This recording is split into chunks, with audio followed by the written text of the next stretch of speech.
Today we're gathering around the campfire with Kasha, a QHS member whose life is as exciting and grounding as a hike through the mountains. But what trails did she tread to reach these heights? Let's trek into the wilderness and discover the adventures that led Kasha to where she is today. My name is Kasha. This is very difficult for me to do. I didn't want to be on camera. This is one of my more difficult days. And, part of it's a little bit of vanity, but also, feeling vulnerable that people get to see me on one of my worst days or moments.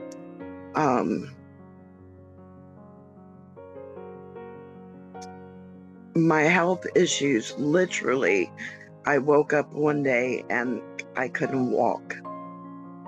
And my whole life just changed immediately.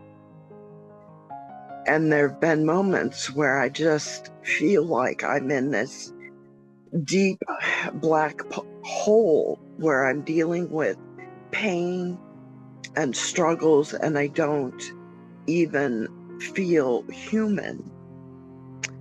My daughter also has autoimmune issues, and we made a pact. I'll stick around if you stick around. And that promise was my thread of light for a long time. But I know that I am where God wants me to be, as not fun as this is. In order for me to go through this journey and discover the things that I've discovered and grow in ways that I've grown, I needed to go through this. Otherwise, my time would have been focused on my career or helping other people, and I wouldn't have taken the time to open my eyes or do the research that I've been doing to find QHS. I mean, I felt like I was divinely guided here. I prayed for this. I wanted to be a part of something that would change the world, where people could know the truth and had the ability to be who they truly are and not oppressed or suppressed or being trapped in this prison system of our bodies not functioning and the food supply being poisoned and all of that. This is an opportunity and a movement to be a part of something that I still have no idea how huge this is going to be. It's everything I've always wanted. And to be with people who feel the same way, who are wanting these changes to the world, that are wanting to be kind and help other people. It's more than I could have even imagined. And I'm very blessed to be here, and I'm grateful for everything that I go through. A little bit about my background. I was born in Germany. My dad was a captain in the Army during the Vietnam War, and he missed out on the first 3 years of my life. which is kind of a crucial bonding time. And when he came back, he was not emotionally available. I'm teeny tiny, and here's this strange man coming into my life and taking my mother's attention away. It was kind of a struggle between the two of us from the very beginning. And that kind of shaped the way I had relationships with men for a long time. We get along great. There's no doubt that there's love. But it just, there was always that missing piece. I have one brother with my parents. They did get a divorce and both remarried. I got another sibling from my mom's side, and there's 10 years between us. And that was my baby. I wanted to do everything for him. That was a gift for me. It didn't have anything to do with my parents. It was all about that. That was my baby.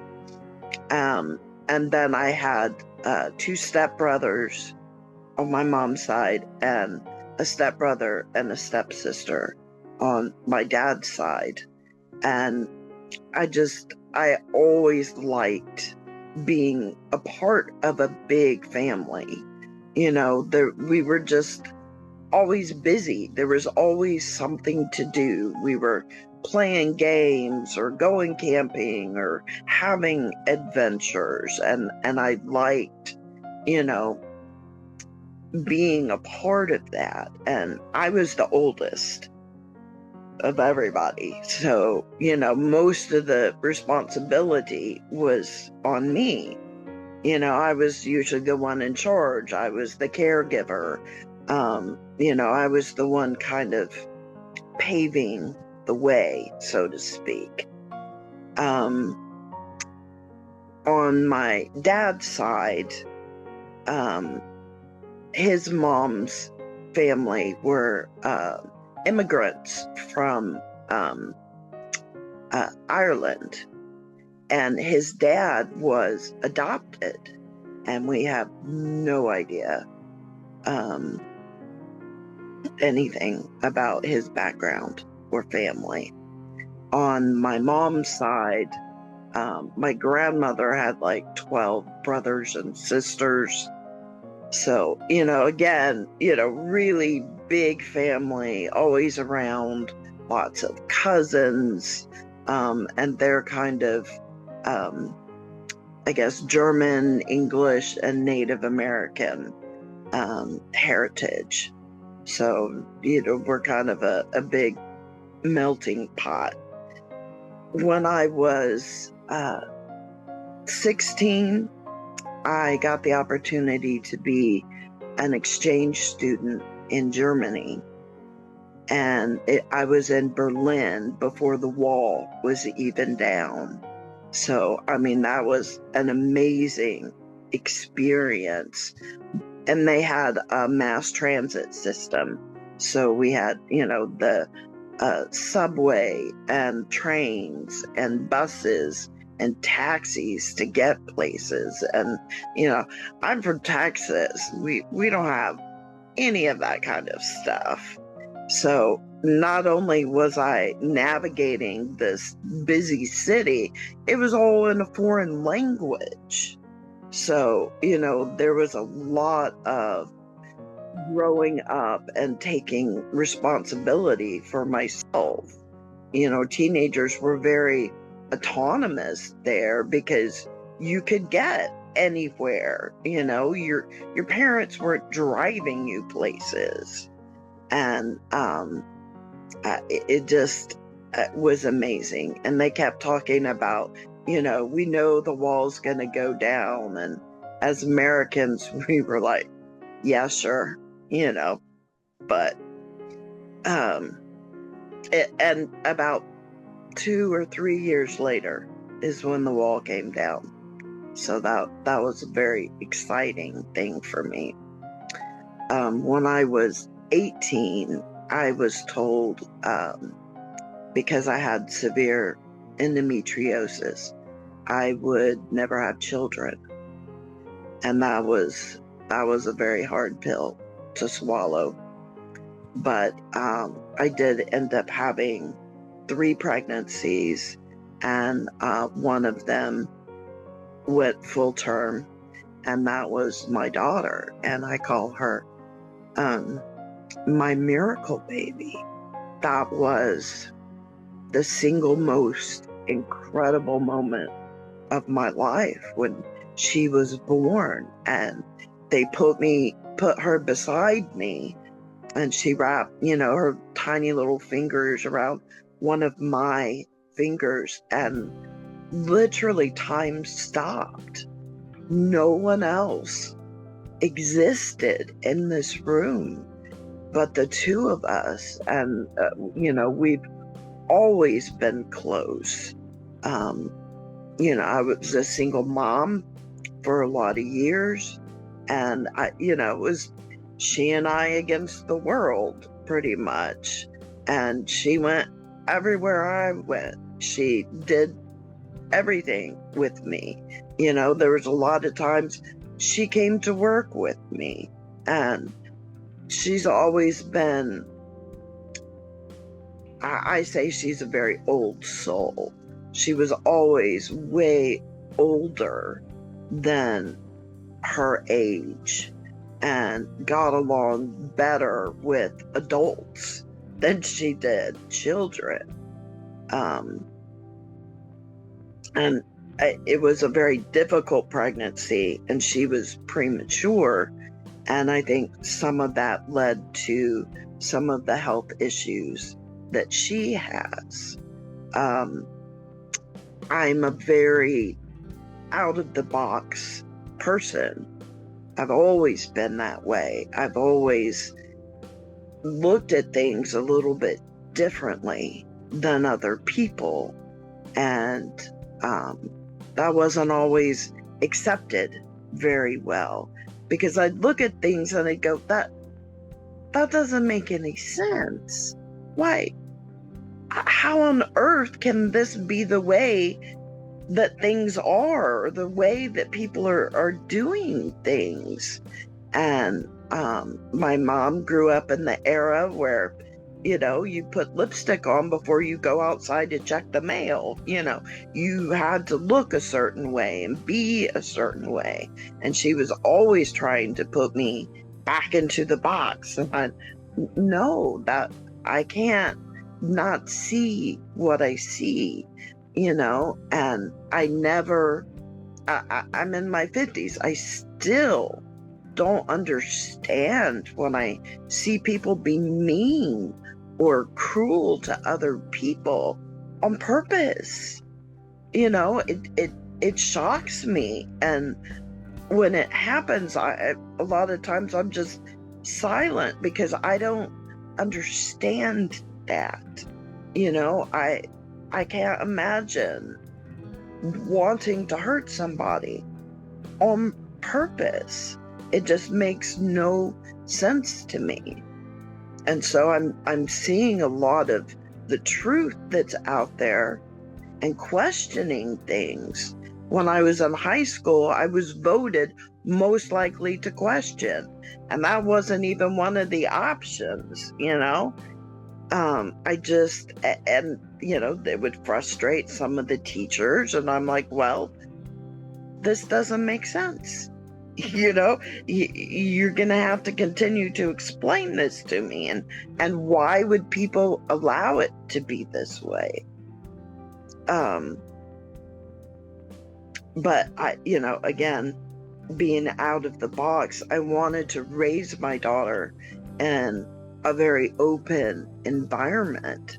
So when she was 2, I packed up and moved to Sedona, Arizona. I had some friends that were moving there, and I, went with them.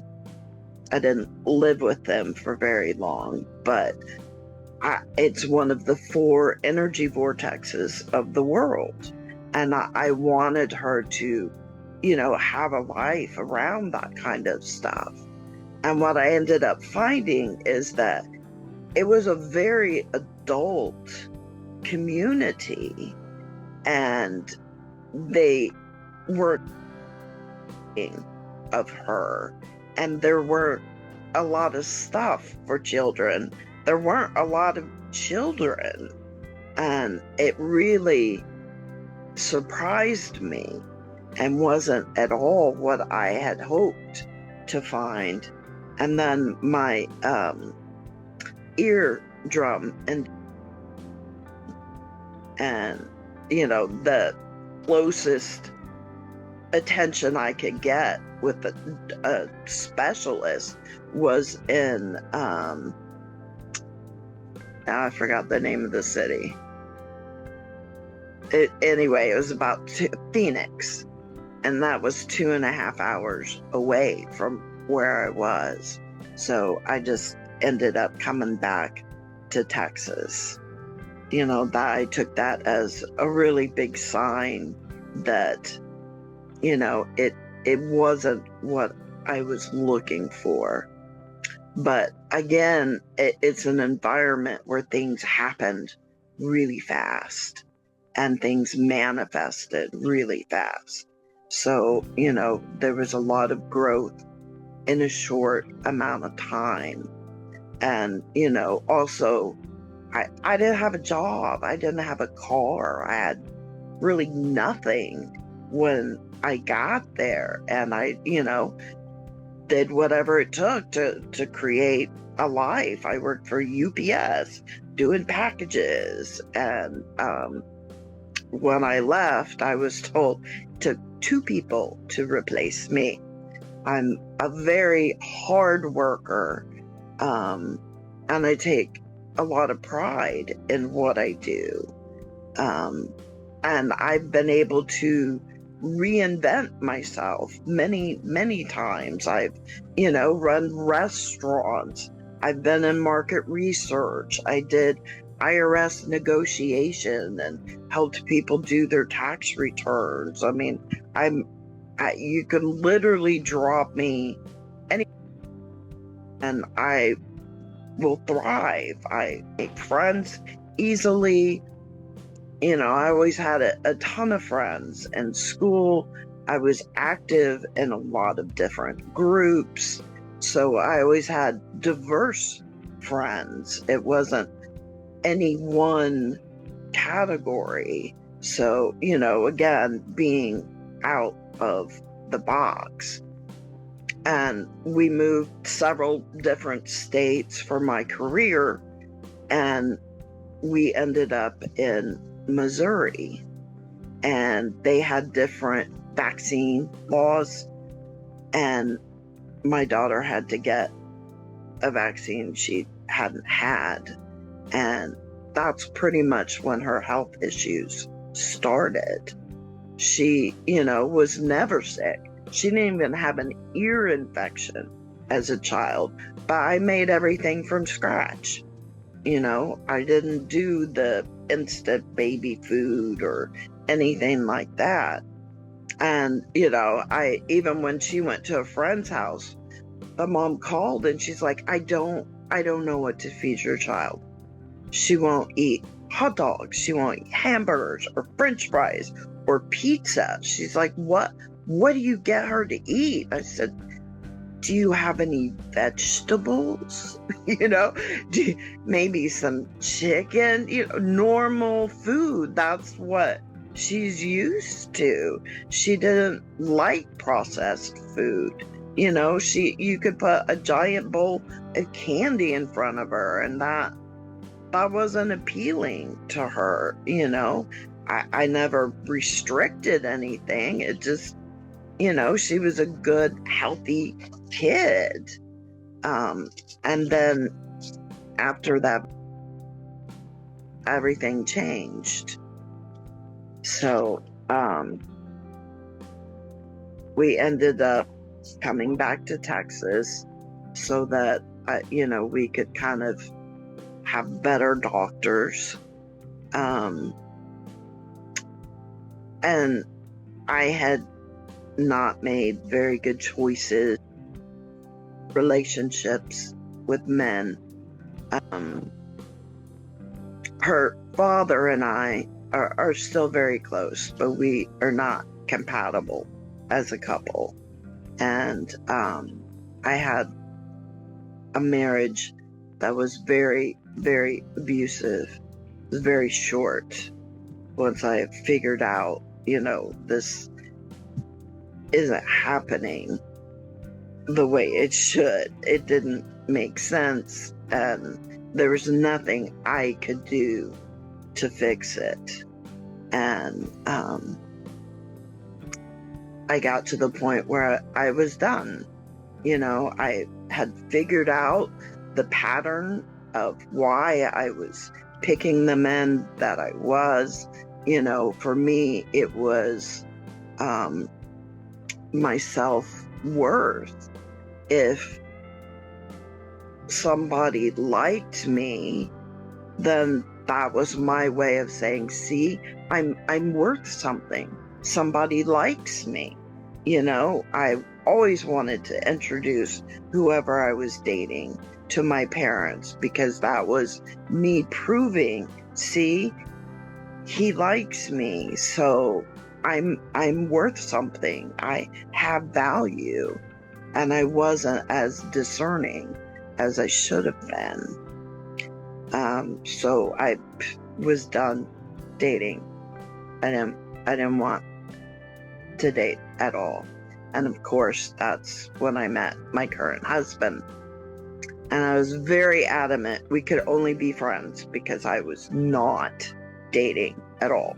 If he wanted to hang out with my group of friends, because we did like jazz under the stars and, all kinds of fun groups. And, he said, sure. And we went on a picnic, and he brought his guitar and played these songs that he had written himself. And I saw straight into his soul. I said, this is the kindest man I have ever met. And we were pretty much inseparable from that moment on. And we've been married for 23 years. And he has had to watch me go through all of this. He's been the rock for myself and my daughter, and currently my mom, as she's going through some issues. And it's hard, because I'm not an equal partner anymore, and I'm very self-sufficient. So being dependent and not the independent person that I'm used to being has been difficult. But he tries. He's not always good at it, but he always shows up. Always. About 2 or 3 years after we got married, my mom ended up having cancer. And, I was working 60, 70-hour weeks, and running a food service for a countrywide mortgage company. And they were not very accommodating when I said, my mom's having surgery, I need Thursday off. And they're like, we don't have anybody to replace you. I said, I'm sorry, you misunderstand. I will not be here on Thursday. You do what you need to do to figure it out, but I won't be here. And I ended up letting that job go, because they weren't very understanding or accommodating. And my mom was a single mom, so there wasn't anybody else that was going to take care of her. We still needed money. So a lot of the people really liked me. So I started my own catering company so that I could still have a flexible schedule and do what I needed to do. And I also ended up doing for several private schools so that I could offer something healthy to the kids. You know, the public high school here in Allen, you know, they've got Subway and Taco Bell, and, you know, there aren't healthy options for them. It's fast food and soda. And, you know, I made food that was nutritious but fun. And parents were like, how are you getting my kid to eat broccoli? You know, I'm like, because I'm not forcing them, you know? Anyway, I just, food has always been my love language. When I was little, I would scoot a chair up to the counter and help my mom cook. It's just my passion. And now when I can't walk or, you know, go to the kitchen, I cook in bed. I lay a beach towel down. I have a portable burner, you know, sometimes my husband's got to help me stir, but, you know, if I want something good and healthy, I really want to make it myself. And I'm also trying to make stuff for my mom and daughter right now, while they're going through what they're going through, because I want them to have nutrition and not something that's instant or fast food. And my daughter has zero interest in cooking. No. But, you know, that kind of brings me up to here. And I'm excited about the future. You know, I wanted a light at the end of this tunnel, and God gave me something that was so bright that I couldn't even imagine. And being a part of QHS there are just no words. It's exciting. I'm grateful. I guess gratitude is the biggest word that I can use. Join us on the Prequel, where every story matters and every voice is heard. Because here at QHS, we're all about healing, learning, and growing together.